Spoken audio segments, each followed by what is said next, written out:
ਪੰਨੂ ਦੇ ਕਤਲ ਦੀ ਸਾਜ਼ਿਸ਼ ਰਚਣ ਵਾਲੇ ਨਿਖਿਲ ਗੁਪਤਾ ਦੀ ਚੈੱਕ ਗਣਰਾਜ ਵੱਲੋਂ ਪਟੀਸ਼ਨ ਰੱਦ। ਸੰਤਾਂ ਦੀ ਸ਼ਹਾਦਤ ਤੋਂ ਬਾਅਦ ਉਹਨਾਂ ਦੀ ਸੋਚ ਤੋਂ ਮੁਨਕਰ ਹੋਏ ਲੋਕ ਅੱਜ ਸਾਰੇ ਇੱਕ ਮੰਚ ਤੇ ਸਾਡੇ ਖਿਲਾਫ ਖੜੇ ਹੋ ਗਏ ਹਨ। ਸਰਦਾਰ ਸਿਮਰਨਜੀਤ ਸਿੰਘ ਮਾਨ ਦਾ ਅਹਿਮ ਬਿਆਨ।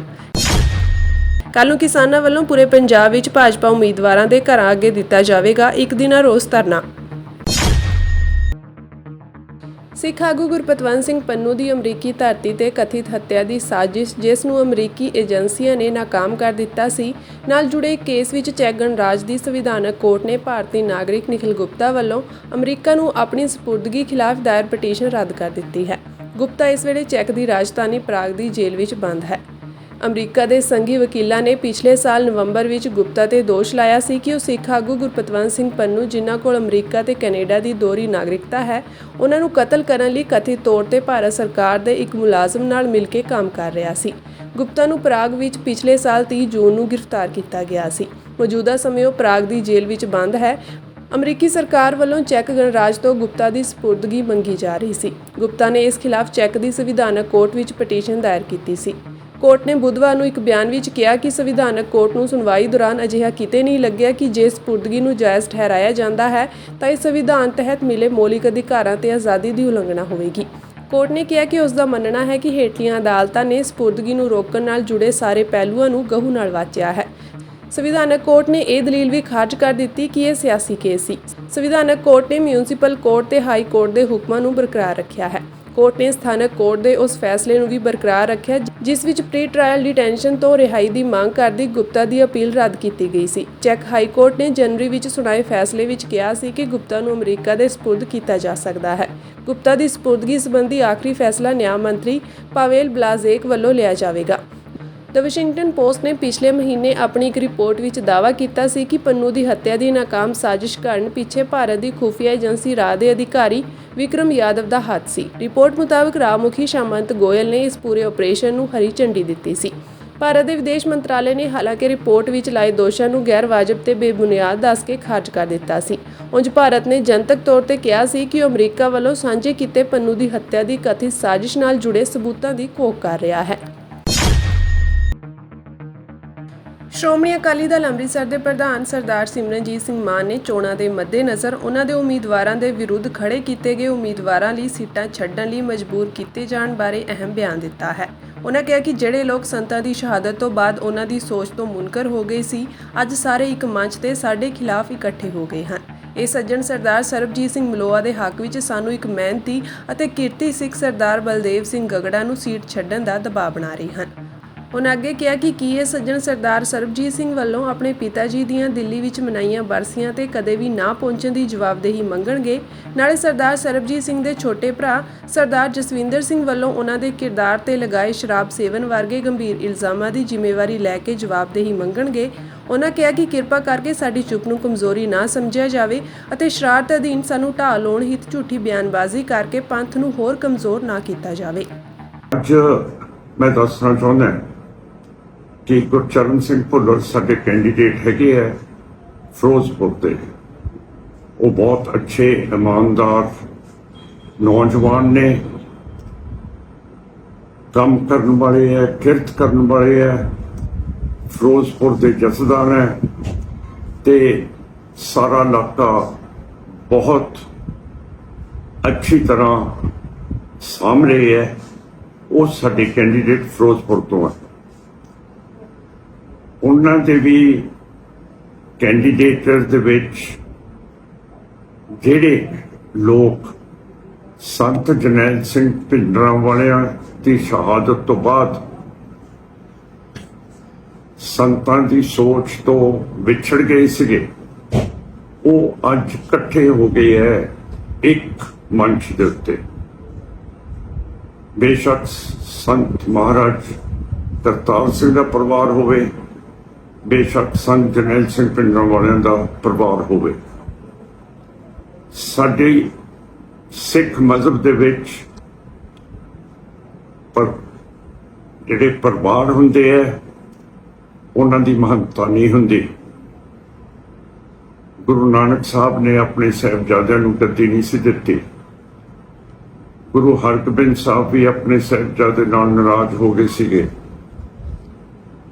ਇਸ ਤਰ੍ਹਾਂ ਇਹ ਰਿਸ਼ਤੇਦਾਰੀਆਂ ਦੇ ਵਿੱਚ ਪੈ ਕੇ ਅਕਾਲੀ ਦਲ ਨਹੀਂ ਚੱਲ ਸਕਦਾ। ਮਸਾਂ 40 ਸਾਲ ਦੇ ਯੁੱਧ ਤੋਂ ਬਾਅਦ ਅਸੀਂ ਪਰਿਵਾਰਵਾਦ ਤੋਂ ਬਾਅਦ ਬਾਹਰ ਇਹ ਪਾਰਟੀ ਨੂੰ ਕੱਢਿਆ ਹੈਗਾ ਅੱਜ ਬੜੀ ਮੁਸ਼ਕਲਾਂ ਦੇ ਨਾਲ। ਤੇ ਇਹ ਸਾਡੇ ਜਿਹੜੇ ਕੈਂਡੀਡੇਟ ਹੈ ਉਹਨਾਂ ਦੇ ਉੱਤੇ ਤੀਰ ਮਾਰ ਰਹੇ ਆ। ਫਰੀਦਕੋਟ ਤੋਂ ਸਾਡਾ ਬਲਦੇਵ ਸਿੰਘ ਝਗੜਾ ਖੜਾ ਹੋਇਆ ਹੈ, ਜਿਹੜਾ ਬਹੁਤ ਇਮਾਨਦਾਰ ਹੈ ਤੇ ਇਸ ਨੂੰ ਪਾਰਟੀ ਨੇ ਅਨਾਉਂਸ ਕੀਤਾ ਹੈ ਕੈਂਡੀਡੇਟ। ਉਸ ਤੋਂ ਬਾਅਦ ਇਹ ਜਿਹੜੇ ਬਾਗੀ ਧਿਰ ਨੇ ਇਹਨਾਂ ਨੇ ਸਰਬਜੀਤ ਸਿੰਘ ਨੂੰ ਉੱਥੇ ਆ ਕੇ ਖੜਾ ਕਰਤਾ ਹੈ। ਅਸੀਂ ਸਰਬਜੀਤ ਸਿੰਘ ਜੀ ਨੂੰ 2 ਵਾਰੀ ਬਠਿੰਡੇ ਤੋਂ ਇਲੈਕਸ਼ਨ ਲੜਾਏ ਹੈ, ਬੜੀ ਕਾਮਯਾਬੀ ਨਾਲ ਲੜਾਏ ਹੈ। ਇਹ ਆਪਣੀ ਪਾਰਟੀ ਨੂੰ ਛੱਡ ਗਏ ਸੀਗੇ ਔਰ ਫਿਰ ਇਹਨਾਂ ਦਾ ਮੂੰਹ ਨਹੀਂ ਦੇਖਿਆ। ਉਸ ਤੋਂ ਬਾਅਦ ਸਰਬਜੀਤ ਸਿੰਘ ਨੇ ਮੈਨੂੰ ਮਾਵਾਂ ਭੈਣਾਂ ਧੀਆਂ ਮੇਰੇ ਘਰ ਵਾਲਿਆਂ ਦੀਆਂ ਗਾਲਾਂ ਕੱਢੀਆਂ। ਮੈਂ ਕਿਸੇ ਨੂੰ ਦੱਸਿਆ ਨਹੀਂ, ਮੈਂ ਕੋਈ ਐਕਸ਼ਨ ਨਹੀਂ ਲਿਆ, ਮੈਂ ਖਾਮੋਸ਼ ਰਿਹਾ। ਅੱਜ ਬਹੁਤ ਸਾਰੇ ਸਿੱਖ ਕਹਿੰਦੇ ਹੈ ਕਿ ਸਰਬਜੀਤ ਸਿੰਘ ਨੂੰ ਫਰੀਦਕੋਟ ਦੀ ਸੀਟ ਛੱਡ ਦਿਓ। ਅਸੀਂ ਪਾਰਟੀ ਵੱਲੋਂ ਜਿਹੜਾ ਕੈਂਡੀਡੇਟ ਸਰਦਾਰ ਬਲਦੇਵ ਸਿੰਘ ਉਤਾਰਿਆ ਉਹ ਪਾਰਟੀ ਉਤਾਰ ਸਕਦੀ ਹੈ। ਸਿਮਰਨਜੀਤ ਸਿੰਘ ਦੇ ਕੋਲ ਕੋਈ ਸ਼ਕਤੀ ਨਹੀਂ ਹੈ ਉਤਾਰਨ ਦੀ। ਤੇ ਸਰਬਜੀਤ ਸਿੰਘ ਕਦੇ ਵੀ ਆਪਣੇ ਪਾਪਾ ਸਰਦਾਰ ਬੇਅੰਤ ਸਿੰਘ ਸ਼ਹੀਦ ਦੀ ਬਰਸੀ ਤੇ ਨਹੀਂ ਆਏ, ਜਦ ਕਿ ਅਸੀਂ ਦਿੱਲੀ ਦੇ ਵਿੱਚ ਗੜ ਹਿੰਦੁਤਵਾ ਦਾ ਜਿੱਥੇ ਸਾਡੇ ਤੇ ਸ਼ਹਾਦਤ ਵੀ ਹੋਇਆ ਹਰੇਕ ਸਾਲ ਉਹਨਾਂ ਦੀ ਬਰਸੀ ਮਨਾਉਂਦੇ ਹਾਂ। ਤੇ ਤੁਹਾਡੇ ਕੋਲ ਮੈਂ ਦਸਤਾਵੇਜ਼ ਵੀ ਪੇਸ਼ ਕਰੂੰਗਾ ਜਿਹੜਾ ਅਸੀਂ ਪ੍ਰੈਜ਼ੀਡੈਂਟ ਆਫ ਇੰਡੀਆ ਨੂੰ ਲਿਖਿਆ ਕਿ ਇੰਦਰਾ ਗਾਂਧੀ ਦੇ ਘਰ ਦੇ ਵਿੱਚ 1 ਕਨਾਲ ਜਗ੍ਹਾ ਦਿੱਤੀ ਜਾਏ ਜਿੱਥੇ ਅਸੀਂ ਇਹ 3 ਸ਼ਹੀਦਾਂ ਦਾ ਸ਼ਹੀਦਗੜ੍ਹ ਗੁਰਦੁਆਰਾ ਅਸਾਰੀਏ, ਸਰਦਾਰ ਬੇਅੰਤ ਸਿੰਘ ਦਾ, ਸਤਵੰਤ ਸਿੰਘ ਦਾ, ਸਰਦਾਰ ਕੇਤ ਸਿੰਘ ਦਾ। ਇਹ ਤੋਂ ਜ਼ਿਆਦਾ ਸਾਧ ਸੰਗਤ ਜੀ ਅਸੀਂ ਨਹੀਂ ਕੁਝ ਕਰ ਸਕਦੇ।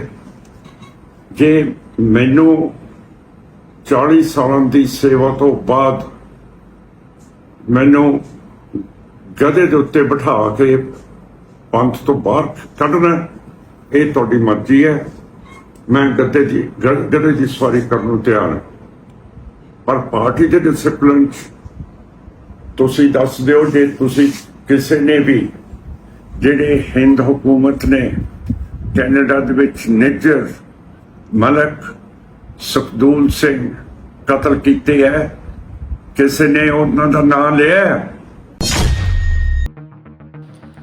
ਕਿਸਾਨ ਜਥੇਬੰਦੀਆਂ ਵੱਲੋਂ 28 ਮਈ ਨੂੰ ਪੰਜਾਬ ਵਿੱਚ ਭਾਜਪਾ ਉਮੀਦਵਾਰਾਂ ਦੇ ਖਿਲਾਫ ਰੋਸ ਮੁਜ਼ਾਹਰੇ ਕਰਨ ਦਾ ਐਲਾਨ ਕੀਤਾ ਗਿਆ ਸੀ। ਭਾਜਪਾ ਉਮੀਦਵਾਰਾਂ ਦੇ ਘਰਾਂ ਅੱਗੇ 28 ਮਈ ਭਾਵ ਕੱਲ੍ਹ ਨੂੰ ਦਿੱਤੇ ਜਾ ਰਹੇ ਇੱਕ ਰੋਜ਼ਾ ਧਰਨੇ ਬਾਰੇ ਜਾਣਕਾਰੀ ਦਿੰਦੇ ਹੋਏ ਕਿਸਾਨ ਆਗੂ ਸਰਵਣ ਸਿੰਘ ਪੰਧੇਰ ਨੇ ਦੱਸਿਆ ਕਿ ਸਵਾਲ ਕਰਨਾ ਸਾਡਾ ਜਮਹੂਰੀ ਅਧਿਕਾਰ ਹੈ। ਅਸੀਂ ਸ਼ਾਂਤਮਈ ਤਰੀਕੇ ਨਾਲ ਇੱਕ ਦਿਨ ਦਾ ਧਰਨਾ ਪੂਰੇ ਪੰਜਾਬ ਦੇ ਭਾਜਪਾ ਉਮੀਦਵਾਰਾਂ ਦੇ ਘਰਾਂ ਅੱਗੇ ਕਰਾਂਗੇ ਤੇ ਸਵਾਲ ਕੀਤੇ ਜਾਣਗੇ।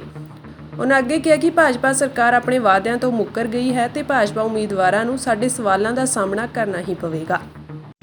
ਮੈਂ ਸਰਵਣ ਸਿੰਘ ਪੰਧੇਰ ਜੀ ਦੋਵਾਂ ਫੋਰਮਾਂ ਵੱਲੋਂ ਜਿਹੜਾ ਐਲਾਨ ਕੀਤਾ ਗਿਆ ਵਾ ਕਿ ਕੱਲ 28 ਤਰੀਕ ਆ, ਪੰਜਾਬ ਦੇ ਵਿੱਚ ਜਿੰਨੇ ਭਾਜਪਾ ਦੇ ਉਮੀਦਵਾਰ ਆ ਉਹਨਾਂ ਦੇ ਖਿਲਾਫ ਹਰਿਆਣੇ ਵਿੱਚ ਮੰਤਰੀਆਂ ਦੇ ਖਿਲਾਫ ਭਾਜਪਾ ਦੇ ਖਿਲਾਫ ਕੱਲ ਇੱਕ ਵੱਡਾ ਇੱਕ ਦਿਨਾ ਅੰਦੋਲਨ ਹੋਊਗਾ, ਜਿਹਦੇ ਵਿੱਚ ਅੰਮ੍ਰਿਤਸਰ ਦੇ ਵਿੱਚ ਤਰਨਵੀਰ ਸਿੰਘ ਜੀ ਸੰਧੂ, ਗੁਰਦਾਸਪੁਰ ਵਿੱਚ ਬੱਬੂ ਜੀ, ਤਰਨਤਾਰਨ ਦੇ ਵਿੱਚ ਮਨਦੀਪ ਸਿੰਘ ਮੰਨਾ, ਫਰੀਦਕੋਟ ਦੇ ਵਿੱਚ ਹੰਸਰਾਜ ਹੰਸ, ਇਸੇ ਤਰ੍ਹਾਂ ਲੁਧਿਆਣੇ ਦੇ ਵਿੱਚ ਬਿੱਟੂ ਜੀ, ਪਟਿਆਲੇ ਦੇ ਵਿੱਚ ਪਰਨੀਤ ਕੌਰ ਜੀ। ਇਸ ਤਰ੍ਹਾਂ ਪੂਰੇ ਪੰਜਾਬ ਦੇ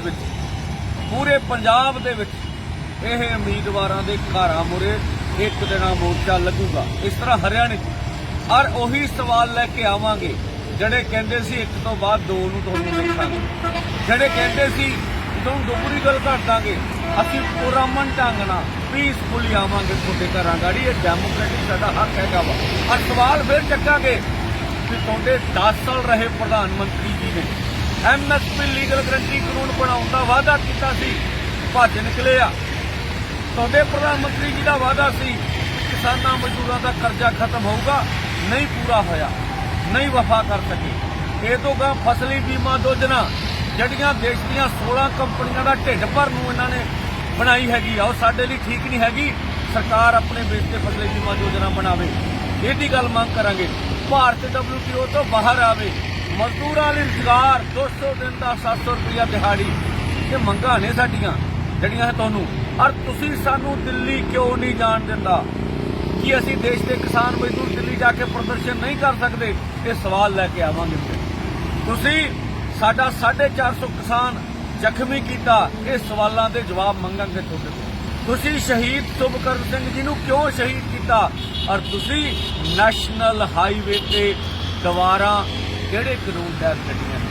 ਇਹਦਾ ਜਵਾਬ ਤੇ ਅਸੀਂ ਮੰਗਾਂਗੇ ਤੁਹਾਡੇ ਕੋਲ। ਔਰ ਇਸ ਲਈ ਆਵਾਂਗੇ ਭਾਈ, ਜੋ ਤੁਸੀਂ ਕਰਨਾ ਹੋ, ਤੁਸੀਂ ਜਾਬਰ ਜੇ, ਵੱਡੇ ਜੇ, ਤਾਕਤ ਆ ਤੁਹਾਡੇ ਕੋਲੇ, ਜੋ ਮਰਜ਼ੀ ਕਰ ਲਿਓ। ਨੰਗੇ ਪਿੰਡੇ, ਨੰਗੇ ਹੱਥ, ਔਰ ਪੂਰੀ ਦੇਸ਼ ਦੁਨੀਆ ਦੇ ਸਾਹਮਣੇ ਭਾਜਪਾ ਦਾ ਅਸਲ ਚਿਹਰਾ ਅਸੀਂ ਨੰਗਾ ਕਰਾਂਗੇ। ਅਸੀਂ ਦੇਸ਼ ਦੇ ਸਾਰੇ ਕਿਸਾਨਾਂ, ਮਜ਼ਦੂਰਾਂ, ਨੌਜਵਾਨਾਂ, ਮਾਤਾਵਾਂ ਭੈਣਾਂ ਨੂੰ ਸੱਦਾ ਦੇ ਰਹੇ ਹਾਂ ਵੀ ਵੱਧ ਤੋਂ ਵੱਧ ਕੱਲ ਦੇ ਪ੍ਰੋਗਰਾਮ ਵਿੱਚ ਆਪਣੀ ਸ਼ਮੂਲੀਅਤ ਕਰੋ। ਸ਼੍ਰੋਮਣੀ ਅਕਾਲੀ ਦਲ ਬਾਦਲ ਨੂੰ ਵੱਡਾ ਝਟਕਾ ਲੱਗਿਆ ਹੈ। ਦਰਅਸਲ ਸੀਨੀਅਰ ਆਗੂ ਭਾਈ ਮਨਜੀਤ ਸਿੰਘ ਨੇ ਪਾਰਟੀ ਨੂੰ ਅਸਤੀਫਾ ਦੇ ਦਿੱਤਾ ਹੈ।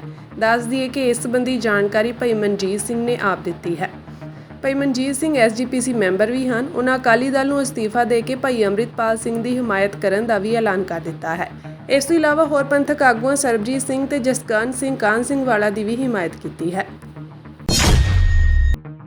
ਸ਼੍ਰੋਮਣੀ ਅਕਾਲੀ ਦਲ ਨੇ ਸੀਨੀਅਰ ਆਗੂ ਆਦੇਸ਼ ਪ੍ਰਤਾਪ ਸਿੰਘ ਖਹਿਰਾ ਨੂੰ ਅੱਜ ਪਾਰਟੀ ਵਿੱਚੋਂ ਕੱਢ ਦਿੱਤਾ। ਅਕਾਲੀ ਦਲ ਨੇ ਪਾਰਟੀ ਵਿਰੋਧੀ ਗਤੀਵਿਧੀਆਂ ਦਾ ਦੋਸ਼ ਲਾਉਂਦਿਆਂ ਉਹਨਾਂ ਦੀ ਮੁੱਢਲੀ ਮੈਂਬਰਸ਼ਿਪ ਤੁਰੰਤ ਰੱਦ ਕਰ ਦਿੱਤੀ। ਅਕਾਲੀ ਦਲ ਦੇ ਜਨਰਲ ਸਕੱਤਰ ਬਲਵਿੰਦਰ ਸਿੰਘ ਭੁੰਦੜ ਨੇ ਦੱਸਿਆ ਕਿ ਉਹਨਾਂ ਵੱਲੋਂ ਇਸ ਸੰਬੰਧੀ ਫੈਸਲਾ ਪਾਰਟੀ ਦੇ ਸੀਨੀਅਰ ਆਗੂਆਂ ਨਾਲ ਸਲਾਹ ਮਸ਼ਵਰੇ ਤੋਂ ਬਾਅਦ ਲਿਆ ਗਿਆ ਹੈ। ਸੂਤਰਾਂ ਤੋਂ ਮਿਲੀ ਜਾਣਕਾਰੀ ਅਨੁਸਾਰ ਅਕਾਲੀ ਦਲ ਨੇ ਇਹ ਫੈਸਲਾ ਪਾਰਟੀ ਦੇ ਲੋਕ ਸਭਾ ਹਲਕਾ ਖਡੂਰ ਸਾਹਿਬ ਤੋਂ ਉਮੀਦਵਾਰ ਵਿਰਸਾ ਸਿੰਘ ਵਲਟੋਹਾ ਦੀ ਸ਼ਿਕਾਇਤ ਤੋਂ ਬਾਅਦ ਲਿਆ ਹੈ।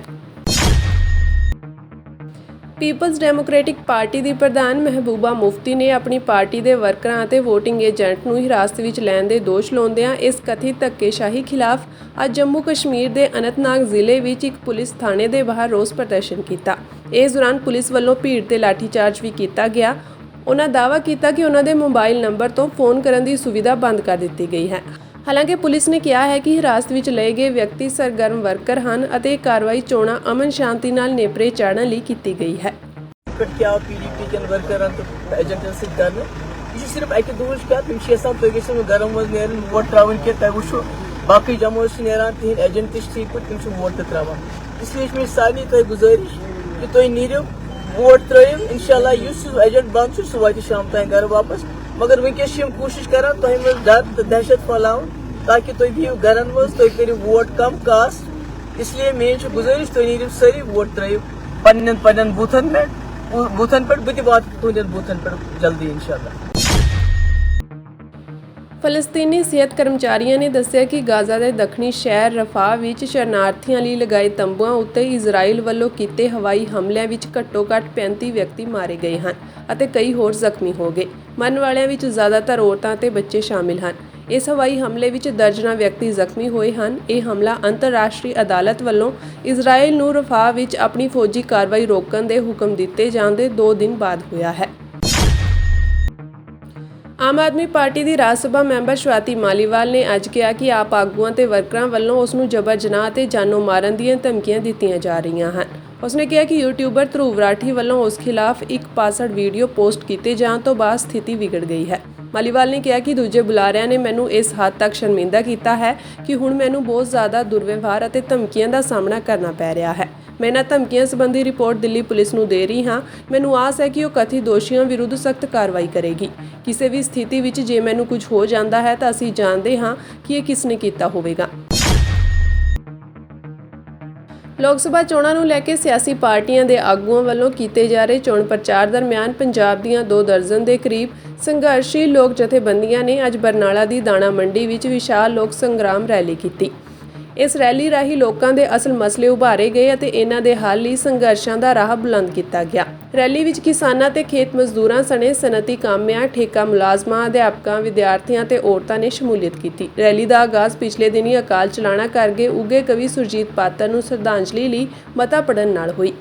ਉਪਰੰਤ ਉਹਨਾਂ ਦੀ ਮਕਬੂਲ ਨਜ਼ਮ ਜਗਾ ਕੇ ਮੋਮਬੱਤੀਆਂ ਉਹਨਾਂ ਦੀ ਆਵਾਜ਼ ਵਿੱਚ ਗੂੰਜੀ ਅਤੇ ਲੋਕਾਂ ਨੇ ਖੜੇ ਹੋ ਕੇ ਉਹਨਾਂ ਨੂੰ ਸ਼ਰਧਾਂਜਲੀ ਦਿੱਤੀ। ਕਾਨਫਰੰਸ ਨੂੰ ਸੰਬੋਧਨ ਕਰਦਿਆਂ ਭਾਰਤੀ ਕਿਸਾਨ ਯੂਨੀਅਨ ਏਕਤਾ ਉਗਰਾਹਾਂ ਦੇ ਸੂਬਾ ਪ੍ਰਧਾਨ ਜੋਗਿੰਦਰ ਸਿੰਘ ਉਗਰਾਹਾਂ ਨੇ ਕਿਹਾ ਕਿ ਇਹ ਵੋਟਾਂ ਹਾਕਮ ਧੜਿਆਂ ਵੱਲੋਂ ਲੋਕਾਂ ਨੂੰ ਵੰਡਣ ਤੇ ਭਰਮਾਉਣ ਦੀ ਖੇਡ ਹਨ।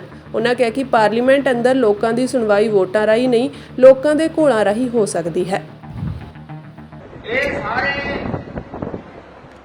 ਇੱਕੋ ਥਾਲੀ ਦੇ ਚੱਟੇ ਵੱਟੇ ਆ, ਇਹ ਕੱਪੜੇ ਬਦਲ ਕੇ ਆਉਂਦੇ ਆ। ਜਿਹੜੇ ਅੱਜ ਸੱਤਾ 'ਚ ਨੇ ਤੇ ਇਹ ਹਾਰ ਜਾਣਗੇ ਤੇ ਆਉਣ ਵਾਲੇ ਵੀ ਕੰਜ ਲਾ ਕੇ ਆਉਣਗੇ, ਡਾਂਗੇ ਤੋਂ ਵੱਧ ਮਾਰਨਗੇ। ਇਸ ਕਰਕੇ ਲੋੜ ਇਹ ਹੈ ਕਿ ਵੋਟਾਂ ਦੇ ਹਿਸਾਬ ਨੂੰ ਸਾਨੂੰ ਸਮਝਣਾ ਚਾਹੀਦਾ ਵੀ ਅਸਲ ਵਿੱਚ ਹੈ ਕੀ। ਅਕਸਰ ਕਿਹਾ ਜਾਂਦਾ ਹੈ ਕਿ ਤੁਸੀਂ ਆਪਣੀ ਸਰਕਾਰ ਆਪਣੇ ਹੱਥਾਂ ਨਾਲ ਬਣਾਉਂਦੇ ਹੋ। ਜਿਹੜਾ ਇੱਕ ਜੁੱਤੀਆਂ ਕੱਢਣ ਵਾਲੇ ਨੂੰ ਅਧਿਕਾਰ ਹੈ, ਉਹੀ ਪ੍ਰਧਾਨ ਮੰਤਰੀ ਨਰਿੰਦਰ ਮੋਦੀ ਨੂੰ ਅਧਿਕਾਰ ਹੈ। ਇਸ ਕਰਕੇ ਤੁਹਾਨੂੰ ਅਧਿਕਾਰ, ਵੋਟ ਦਾ ਅਧਿਕਾਰ ਬਰਾਬਰ ਦਾ ਮਿਲਿਆ ਹੋਇਆ ਹੈ। ਤੇ ਵੀ 50 ਸਾਲਾਂ ਬਾਅਦ ਇੱਕ ਦਿਨ ਤੁਸੀਂ ਇਹ ਅਧਿਕਾਰ ਦੀ ਵਰਤੋਂ ਕਰਨਾ ਚਾਹੁੰਦੇ ਹੋ। ਅਸੀਂ ਇਹਨੂੰ ਢੋਂਗ ਕਹਿੰਦੇ ਆ, ਫਰਾਡ ਕਹਿੰਦੇ ਆ, ਧੋਖਾ ਕਹਿੰਦੇ ਆ। ਸਾਡੇ ਨਾਲ ਤੁਸੀਂ ਧੋਖਾ, ਸਾਨੂੰ ਤੁਸੀਂ ਇੱਕ ਅਧਿਕਾਰ ਦੇ ਕੇ ਕਿੰਨੇ ਹੋਰ ਅਧਿਕਾਰ ਨੇ ਜਿਹੜੇ ਸਾਤੋਂ ਖੋਲੇ। ਸਾਨੂੰ ਫਰੀ ਵਿੱਦਿਆ ਦਾ ਅਧਿਕਾਰ ਕਿੱਧਰ ਲੈ ਗਏ ਤੁਸੀਂ? ਉਹ ਕਿਉਂ ਖੋਲਿਆ ਸਾਡੇ ਕੋਲੋਂ? ਸਾਡੀਆਂ ਸਿਹਤ ਸੇਵਾਵਾਂ ਦਾ ਹੱਕ ਸੀ ਜਾਂਦਾ, ਉਹ ਕਿੱਧਰ ਗਿਆ? ਬੁਢਾਪਾ ਪੈਨਸ਼ਨਾਂ ਦਾ ਅਧਿਕਾਰ ਕਿੱਧਰ ਚਲਾ ਗਿਆ? ਸਾਡੇ ਬੱਚਿਆਂ ਦਾ ਅਧਿਕਾਰ ਕਿੱਧਰ ਚਲਾ ਗਿਆ? ਸਾਡੇ ਸੰਘਰਸ਼ਾਂ ਦੇ ਅਧਿਕਾਰ ਨੂੰ ਕੌਣ ਖਾ ਗਿਆ? ਕੀ ਤੁਸੀਂ ਦੱਸ ਸਕਦੇ ਹੋ ਕਿ ਸਿਰਫ ਤੇ ਸਿਰਫ 50 ਸਾਲਾਂ ਬਾਅਦ ਸਾਨੂੰ ਮਸ਼ੀਨ ਦਾ ਇੱਕ ਬਟਨ ਦੱਬਣ ਦਾ ਅਧਿਕਾਰ ਹੈ? ਇਹਦੇ ਨਾਲ ਅਸੀਂ ਬਰਾਬਰ ਹੋ ਗਏ? ਸਾਡੇ ਬੱਚਿਆਂ ਨੂੰ ਰੋਟੀ ਖਾਣ ਵਾਸਤੇ ਕਿਸਾਨਾਂ ਦੇ ਖੇਤ ਮਜ਼ਦੂਰਾਂ ਦੇ ਕੋਲੇ ਜ਼ਮੀਨਾਂ ਹੈ ਨਹੀਂ, ਸਾਡੇ ਮਜ਼ਦੂਰਾਂ ਕੋਲੇ ਅਧਿਕਾਰ ਹੈ ਨਹੀਂ। ਸਾਡੇ ਠੇਕਿਆਂ ਕਰਨਾ ਨੂੰ ਠੇਕੇ ਦੇ ਆਧਾਰ ਤੇ ਛੱਡਿਆ ਹੋਇਆ। ਗਰੀਬੀ ਅਮੀਰੀ ਦਾ ਪਾੜਾ ਇੰਨਾ ਹੈ ਕਿ ਪ੍ਰਧਾਨ ਮੰਤਰੀ ਦੇ ਇੱਕ ਦਿਨ ਦੇ ਖਰਚੇ ਨਾਲ ਇੱਕ ਮਜ਼ਦੂਰ ਪਰਿਵਾਰ ਦਾ ਮੌਜ ਨਾਲ ਸਾਰਾ ਸਾਲ ਗੁਜ਼ਾਰਾ ਹੋ ਸਕਦਾ ਹੈ। ਇਹਨੂੰ ਬਰਾਬਰ ਕਰਨ, ਇੱਕ ਬਟਨ ਨਾਲ, ਇੱਕ ਵੋਟ ਮਸ਼ੀਨ ਦਾ ਬਟਨ ਦਾ ਦੱਬਣ ਨਾਲ ਅਸੀਂ ਬਰਾਬਰ ਹੋ ਗਏ। ਤੁਸੀਂ ਕਹਿੰਦੇ ਹੋ ਕਿ ਤੁਸੀਂ ਵੋਟਾਂ ਪਾ ਕੇ ਆਪ ਚੁਣਦੇ ਹੋ। ਦੱਸੋ ਮੇਰੇ ਸਾਥੀਓ, ਅੱਜ ਹੀ ਦੱਸੋ ਕਿ ਆਹ ਬਰਨਾਲਾ ਸੰਗਰੂਰ ਦੇ ਵਿੱਚ ਆਉਂਦਾ, ਇਹਦੇ ਵਿੱਚ ਜਿੰਨੇ ਨੁਮਾਇੰਦੇ ਖੜੇ ਨੇ, ਇਹਨਾਂ ਵਿੱਚੋਂ ਕਿਹੜਾ ਤੁਹਾਡਾ ਬਈ?